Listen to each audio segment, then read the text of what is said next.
Okay, this is Genocide Part 2. Let's pick up where we left off. A popular sociological framing of genocide is to see it as a social control. Social control is a very widely used theme within sociology. This being a response to behavior defined as deviant. The perpetrators express moral grievances against the targeted ethnic group. So we've already kind of hit on this before in the sense that usually the perpetrators have this moral outrage that motivates them to commit violence against the victims.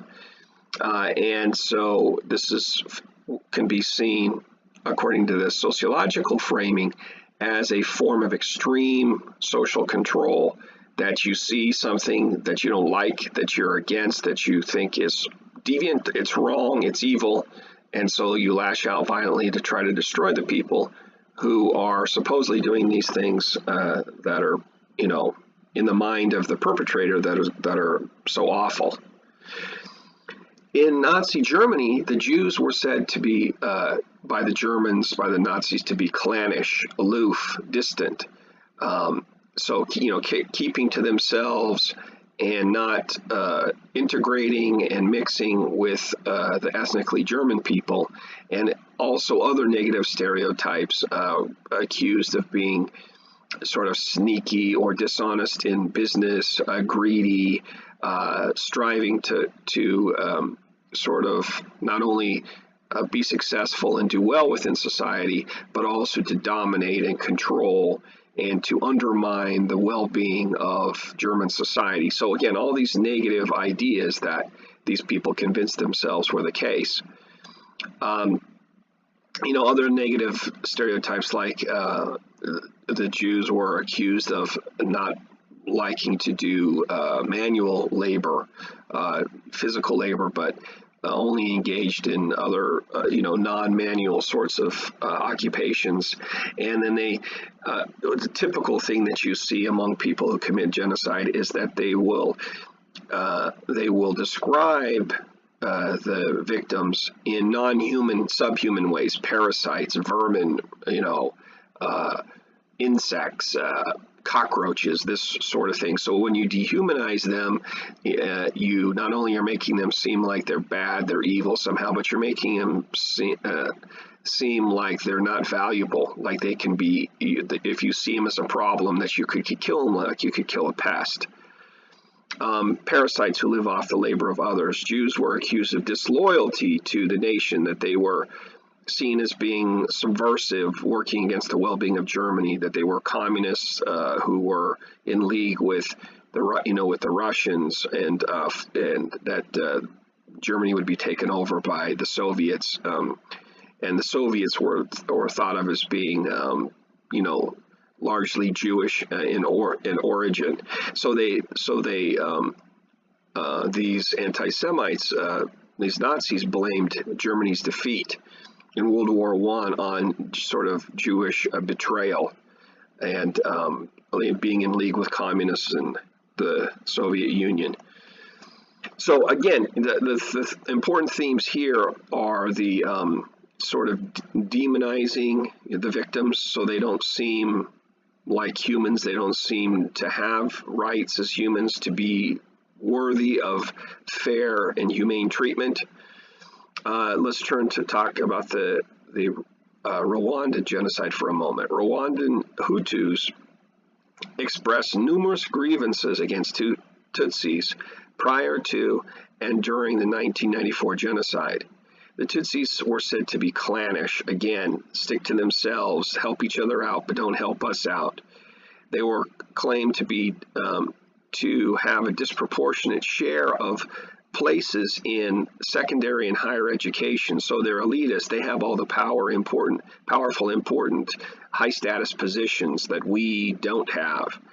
And they were also accused to have infiltrated all specs of Rwandan society, such as the economy, so the workplace, businesses, the church, political parties.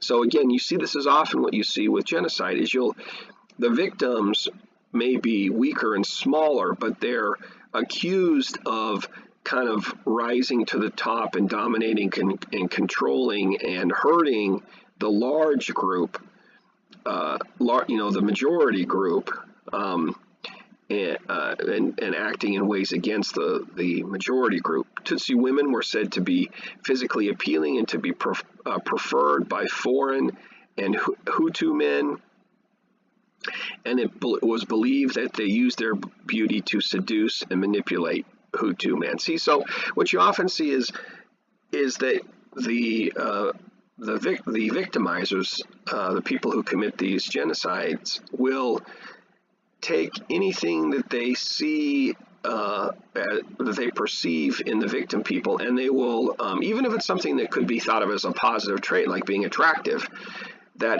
physically attractive, that perception will be twisted, will be turned into something negative, seductive, manipulative, dishonest, that kind of thing. So, you can. This is something that people do all the time. They'll take a trait that could easily be thought of as being a positive trait, and twisting and turning into something negative and sinister and bad somehow, right? So again, it's a bias, a cognitive sort of bias that the perpetrators use that in their minds justifies their violent behavior. Genocide is typically a means of handling grievances against an ethnic group. Such grievances may refer to real actions of members of the targeted group, or they may be completely fantastical. So that's one thing to keep in mind. It's not that the perceptions are always 100% complete fantasy and completely false and have no grounding in reality whatsoever. Sometimes there can be some, the anger can be based in real events, or the alleged characteristics can be rooted in a certain amount of truth, can be somewhat factual. But again, even if they are somewhat factual, they're exaggerated. They're as I said before, that they're turned sinister. They're twisted into something dark and evil and sinister, which is not accurate and not truthful. So if things are always twisted, distorted, exaggerated, manipulated, well beyond any basic facts that might be relevant. But the most important thing, this is the thing that you need to understand, is when we're trying to understand violence in general and genocide specifically here, you have to understand what's in the mind of the violent person. It could be complete fantasy, complete nonsense, but to them it's real, and to them they believe it and they act on it. And so to understand violence, we have to get into the head and the mindset of the perpetrators. Most genocide is moralistic and thus can be explained with the theory of social control. As social control, genocide belongs to a family of social life that includes law, gossip, avoidance, sorcery, psychotherapy, dueling, brawling, feuding, lynching, terrorism, warfare. So you see a tremendous range of behaviors there, that all the way from something quite minor like gossiping about somebody, all the way up to the horrible taking of the lives of massive numbers of people. But what the sociologists, in using this social control approach, are saying is that you have these bad feelings between two different groups, and that the powerful group doesn't like what they perceive the small group is doing. They see it as deviant, as wrong, as bad, as evil, something that's got to be stopped or punished. And so they decide what technique they're going to use to try to stop the behavior or those things in the weak people that they don't like. And so it could be used milder sorts of social control techniques, or it can range all the way up to the most horrible ones, like taking people's lives, that kind of thing. So it can range depending on circumstances and lots of different factors. It can range from something less severe up to extremely severe. But what all these things have in common is using your power to try to control the behavior of this weaker, smaller group. Okay, now to lay out the social control theory of genocide. Genocide is a form of collective violence characterized by extreme degree of collective liability. Accordingly, it arises in conflicts between members of highly polarized ethnic groups. So it's not just groups that don't get along a little bit or have some small little grievances with each other. We're talking about a highly polarized ethnic groups where there's a lot of hatred and there's a lot of animosity. And so it's an extreme sort of situation where you have lots of people getting so worked up, they're willing to commit horrible violent crimes against this weaker group of people. So you got to think of it as, again, collective violence. It's organized, it's systematic, it's a lot of people working together, somehow come to the point where they think it's right to work together, to cooperate, to do such harm, to do the unspeakable of wanting to wipe out a group of people. So it's, of course, a very extreme, psychologically and sociologically, a very extreme sort of situation to be in. Now, according to this theory, there's certain characteristics that will predict whether you're going to see genocide or not. It varies directly with immobility, cultural distance, relational distance, functional independence, and inequality. Those are a bunch of fancy sociological terms. We want to make sure that we understand each one of those. We'll get to those here in a moment. Additionally, genocide is greater in a downward direction towards socially inferior ethnic groups than in an upward or lateral direction. So again, this has to do with, it's all about power. So if you are a powerful group, you use your power to overwhelm the weaker group and to commit this act of mass terror, mass violence against the weaker group.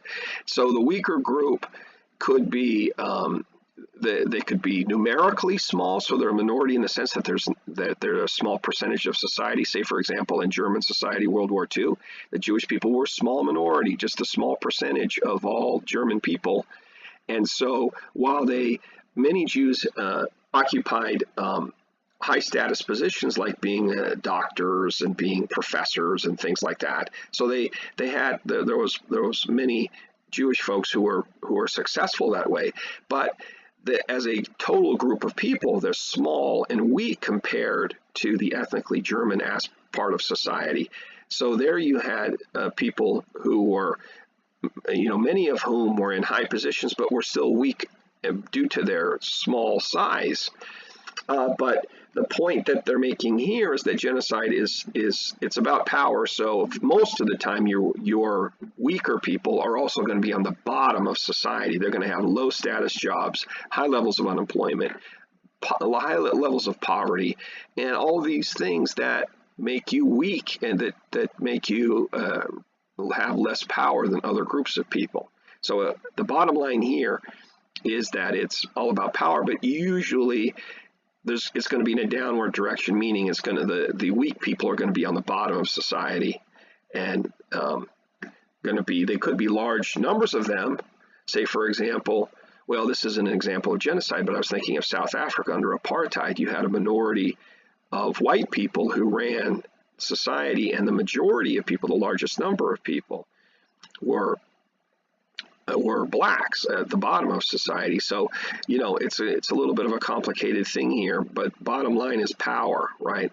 Is power, and the weak people are the ones who get victimized. So this predicts not only the likelihood of genocide, but also its severity, which refers to the extent of collective liability and the extent of killing.